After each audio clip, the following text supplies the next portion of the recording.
Teslas are being torched across the country. Dealerships shot up and set on fire. Spray paint to vandalize and make a statement. People in Southern California are getting notes on their Teslas, calling them complicit Nazis for owning electric cars. Imagine that a company that was once a symbol of American innovation is now becoming the object of ridicule and ruthless competition. Tesla, once at the height of its success, is now experiencing the worst moments in its history, and not from domestic competitors, but from those who were once its closest allies, Canada and the European Union. What happened to this giant that was at the forefront of the automotive industry for so long? Why did the Canadian government decide to declare war on Tesla, and why did the EU introduce new tariffs that made Tesla electric cars too expensive for the European market? Over the last couple of months. But the other thing that this could potentially be is an attempt at readjustment or correction by the Trump administration, in that one of Trump's closest kind of allies and supporters, and someone who's clearly very influential in the administration, is coming out to kind of push back against the recently implemented policies. So I'm thinking, or maybe hopeful is the right word, that this might be a signal that the administration is considering walking back some of those policies. This is not just the downfall of a company, it is a geopolitical disaster, and its main victims are not only business and the economy, but also America's image as a global leader in technology. In this video, we reveal how international political games and economic measures have put an end to Tesla's global leadership, how with each passing day the company lost the trust of consumers, investors, and, most importantly, its own employees.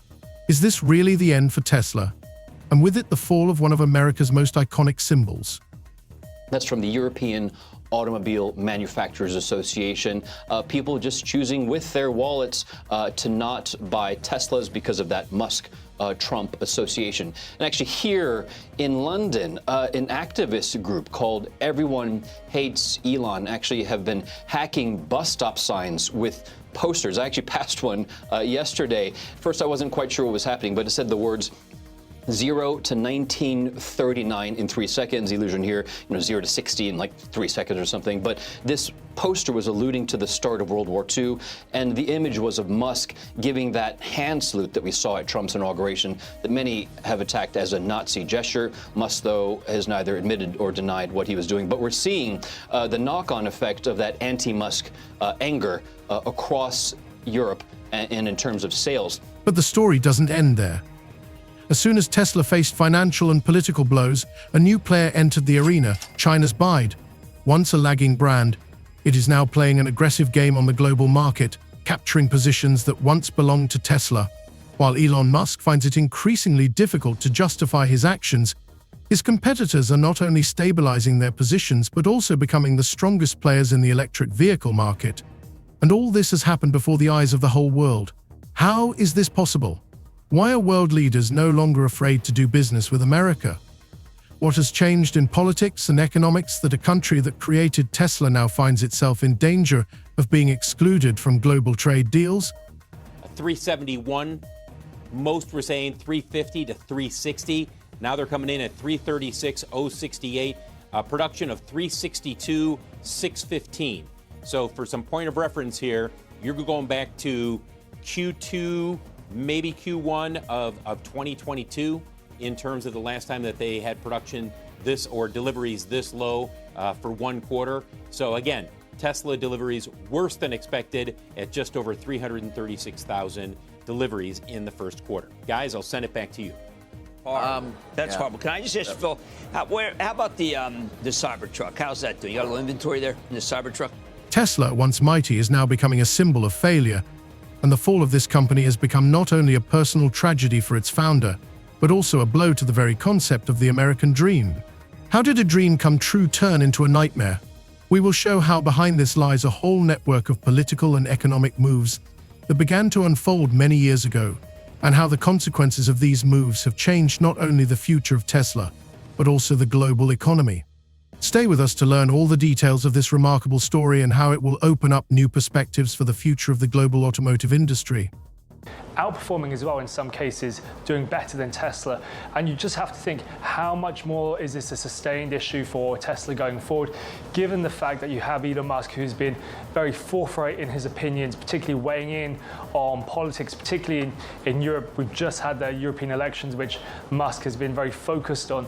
But across the piece, when you look at the performance for Tesla in Europe, it's not just in small countries. A lot of countries where Tesla has been performing badly, including in Germany, in the UK, where it has been lagging, and Spain as well.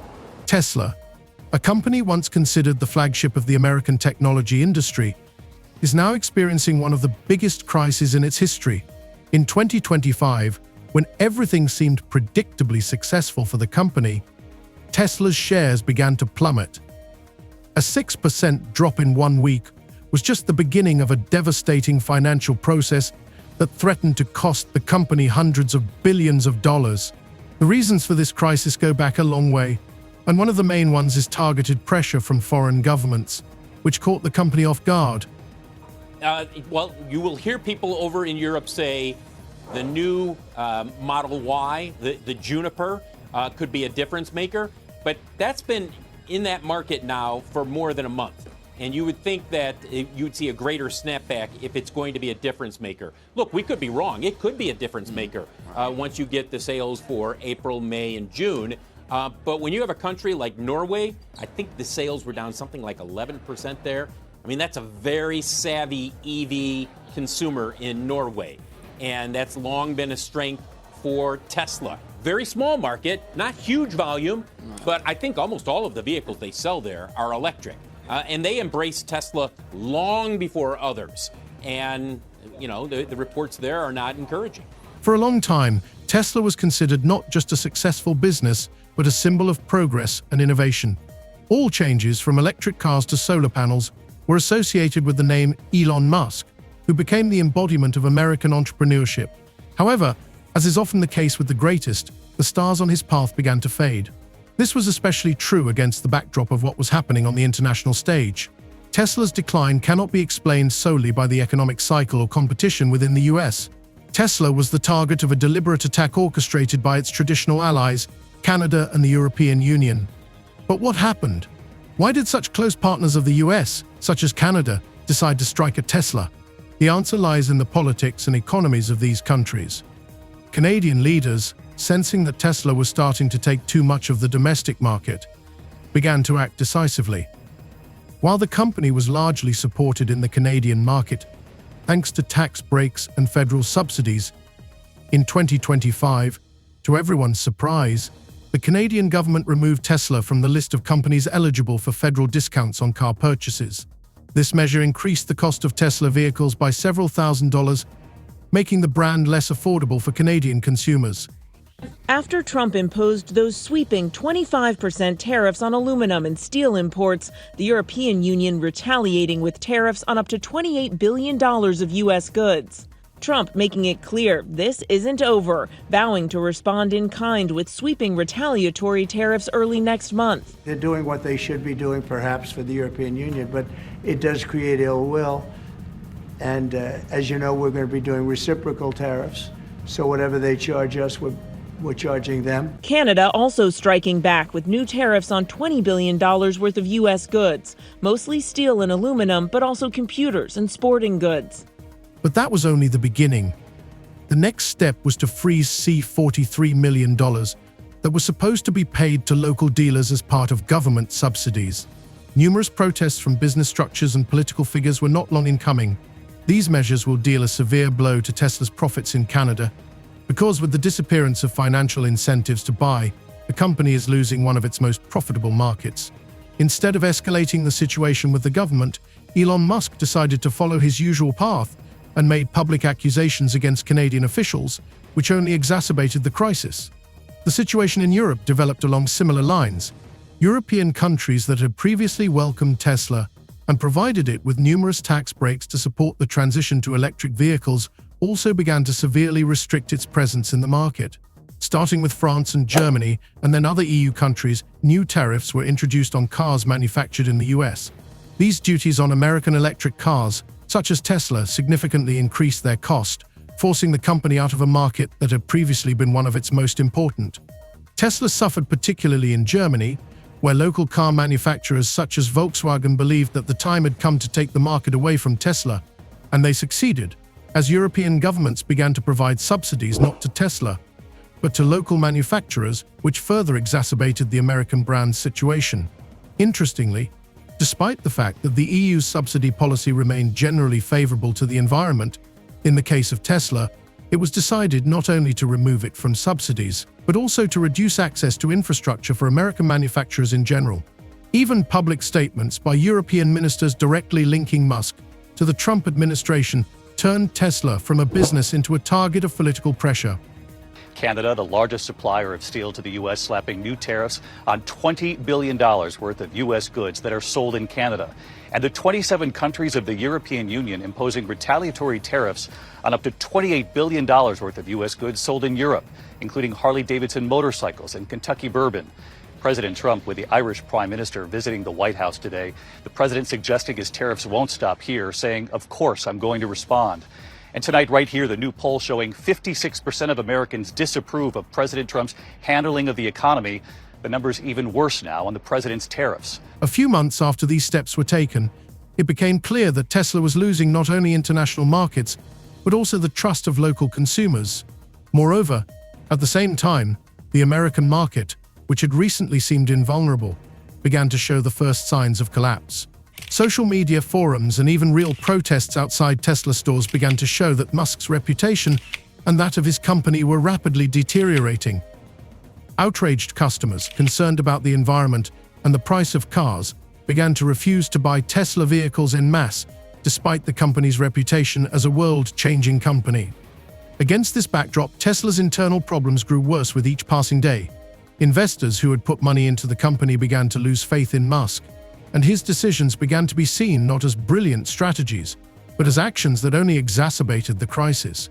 Even suppliers who had been supplying Tesla for many years began to terminate contracts, citing instability in the political and economic situation.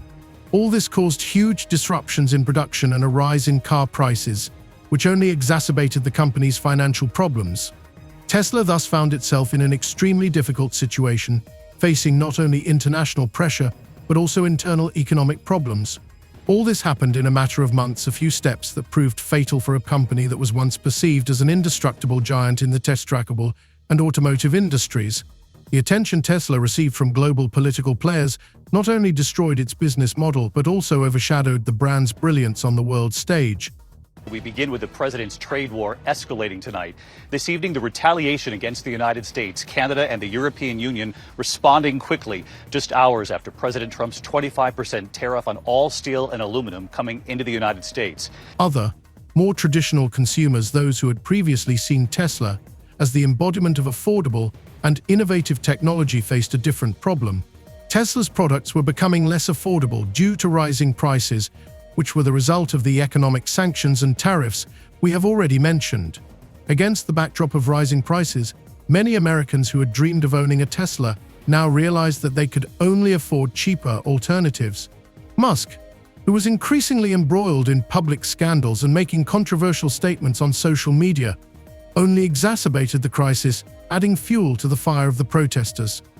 Hey Diane, this investigation really just beginning, and one of the key elements will of course be the surveillance video, and investigators potentially have a lot of it to work with as they try to figure out what caused this fire. We know that surveillance footage has been turned over, including video from each of the cars, which could prove vital to understanding what happened here, because each vehicle has its own camera system that works even when the car is off, and 16 cars burned in this fire. And right now, investigators don't know what caused it. Demands for lower prices became widespread. First, they appeared in comments on social media, then protests began to flare up in real life. The movement peaked in April 2025, when Tesla's shares fell below a critical level, and the number of people protesting against the pricing policy increased several times over. In large cities such as Los Angeles and San Francisco, demonstrations began to gather outside Tesla stores with slogans such as "We don't buy political statements, we buy cars," and "Tesla is not what we wanted." What did Musk do when his company found itself in the midst of a crisis? The answer was obvious, and his actions only made the situation worse. While the crisis was unfolding, Musk was solving his problems on social media. Instead of reassuring investors and consumers, he continued to vent his aggression on Twitter, which contributed to a further decline in the stock price.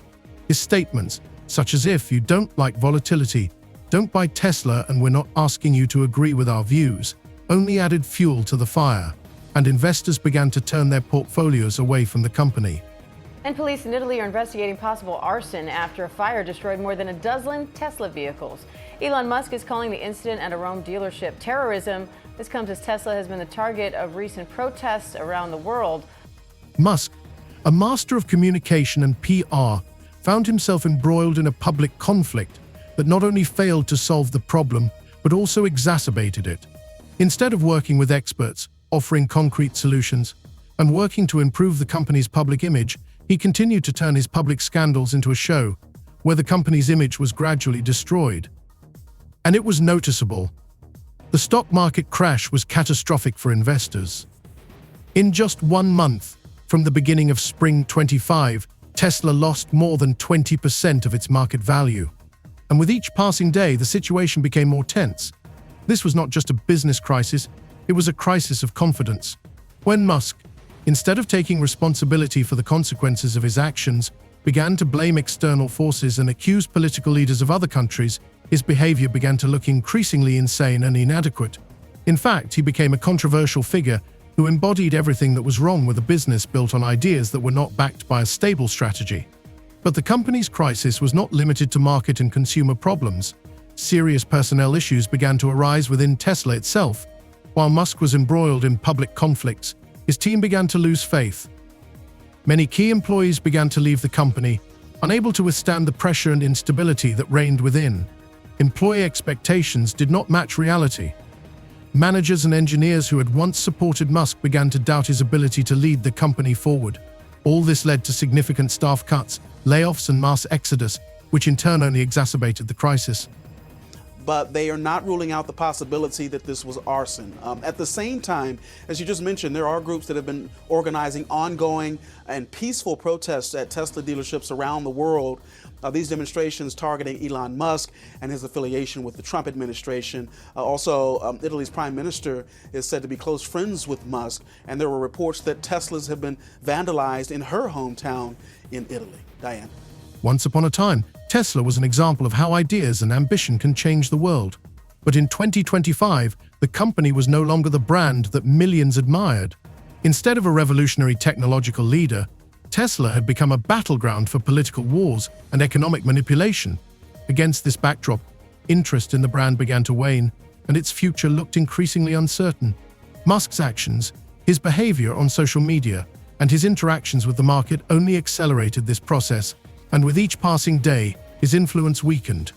Tesla is a peaceful company. We've never done anything harmful. I've never done anything harmful. I've only done productive things. So I think we just have a deranged, there's some kind of mental illness thing going on here, because this doesn't make any sense. Tesla's crisis was predictable.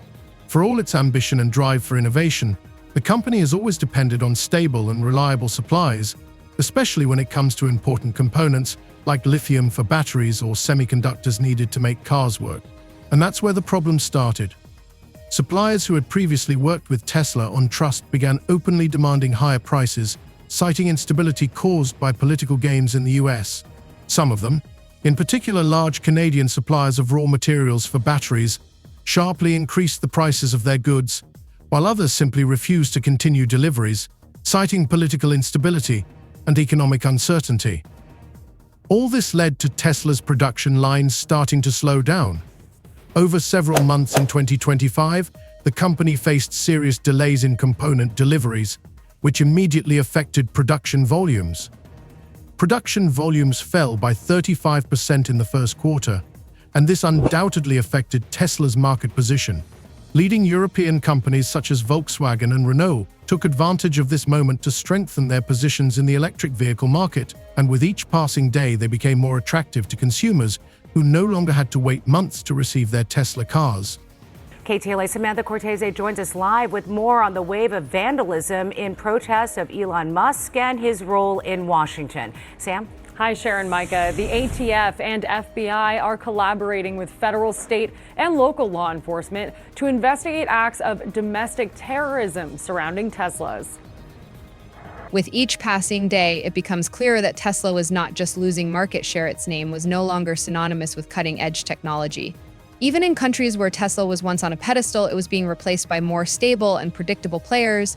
In Europe, governments began to support local brands such as Volkswagen by providing subsidies and tax breaks for their products, while Tesla lost access to this support. Meanwhile, in the U.S. domestic market, Tesla became increasingly associated not with innovation, but with unpredictability and political instability.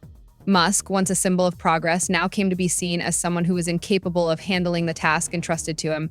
His public statements and attacks on external forces only made the situation worse, alienating not only investors but also potential buyers. At the same time, amid falling stock prices, key investors who had once poured billions into Tesla began looking for new opportunities. Musk and his team began to lose the trust of large institutional investors, such as pension funds and hedge funds. As soon as the shares began to fall, they were sold off, which only exacerbated the liquidity crisis. When Tesla's shares lost more than 60% of their value in a year, it was clear that the company had reached a point of no return. Meanwhile, Biden continued to expand. Not only was it capturing new markets, but it also offered a solution to a problem Tesla couldn't solve: independence from suppliers, no political instability, and a high degree of adaptability to different regions of the world. The future looked bright for Biden, while Tesla, having lost its reputation, was fading into the past. The conclusion was inevitable. Tesla not only lost its leading position in the global market, but also became a symbol of how quickly innovative superiority can be lost. It was not only the fall of a company, but also the symbolic destruction of the dream that the U.S. could lead the future of automotive manufacturing in a global competitive environment.